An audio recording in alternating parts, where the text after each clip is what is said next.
Hi welcome back to OSM varieties channel. ఈరోజు చేపల పులుసు అండి. ఇది ఒక డిఫరెంట్ చేపలండి. ఈ చేపలంటే మీరు గెస్ చేయండి, నాకు కమెంట్ సెక్షన్లో కమెంట్ చేయండి.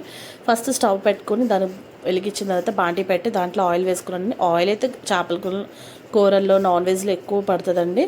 సో నేనైతే 6 to 7 స్పూన్స్ అయితే యాడ్ చేశాను. ఆ ఆయిల్ అనేది హీట్ అయిన తర్వాత ఆనియన్స్ అండి 2 ఆనియన్స్ తీసుకున్నాను.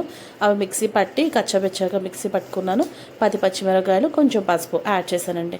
అవి కొంచెం వేగిన తర్వాత దాంట్లోకి చేపలండి. ఈ చేపల్ని మనం క్లీన్ చేసుకుని పొడవుగానే పెట్టుకోవాలండి. ఈ చేప టేస్ట్ చాలా బాగుంటుందండి చేపగా తింటే. ఇవి కొంచెం ఆయిల్లో అనేది వేగాలండి. వేగిన తర్వాత కళ్ళుప్పు అండి. నేను కళ్ళుప్పు అయితే ఇవి కొంచెం ఎక్కువే చేపలు కాబట్టి అండి ఒక 2 స్పూన్స్ కింద వేసాను కళ్ళుప్పు.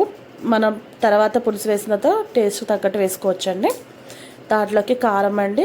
మీ కారం అనేది మీ టేస్ట్ తగ్గట్టు వేసుకోవచ్చు. నేనైతే 6 to 7 స్పూన్స్ అయితే కారం వేసుకున్నాను. కారము, ఉప్పు యాడ్ చేసిన తర్వాత ఒక గ్లాస్ ఆఫ్ వాటర్ తీసుకోవాలండి. ఆ గ్లాస్ ఆఫ్ వాటర్ అంటే అది పెద్ద గ్లాస్ ఏం కాదండి, చిన్న గ్లాస్తోనే కొంచెం వాటర్ తీసుకుని ఆ వాటర్ పోసుకోవాలండి. ఆ వాటర్లో ముక్క అనేది ఉడికిన తర్వాత మనము పులుసు పోసుకోవాలండి. ఆ పులుసుకి ముందుగానే పులుసును అంటే చింతపండు నానబెట్టుకోవాలి. కొంచెం హాట్ వాటర్లో చింతపండు నానబెట్టుకుని ఉంచుకోవాలండి ఒక 10 minutes ముందు. అవి పులుసుని తీస్తే దాంట్లోంచి బాగా మనకి వస్తుందండి ఆ పులుసు అనేది. ఆ పులుసు అనేది వచ్చిన తర్వాత పులుపులో ఉప్పు, కారం, పసుపు, మనం తీసుకున్న పులుపు అన్నీ సరిపోయిన లేవో చూసుకోవాలండి. లాస్ట్కి ఆ చేపల పులుసులోకి మనం మసాలా యాడ్ చేయాలండి.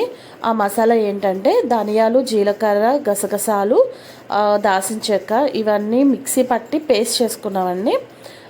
ఇవి యాడ్ చేసి కొంతసేపు ఒక 5 minutes ఉడికిన తర్వాత ఒక మంచి స్మెల్ వస్తుందండి. ఫైనల్గా కొత్తిమీర యాడ్ చేసుకోవాలి. అంతేనండి చేపల పులుసు.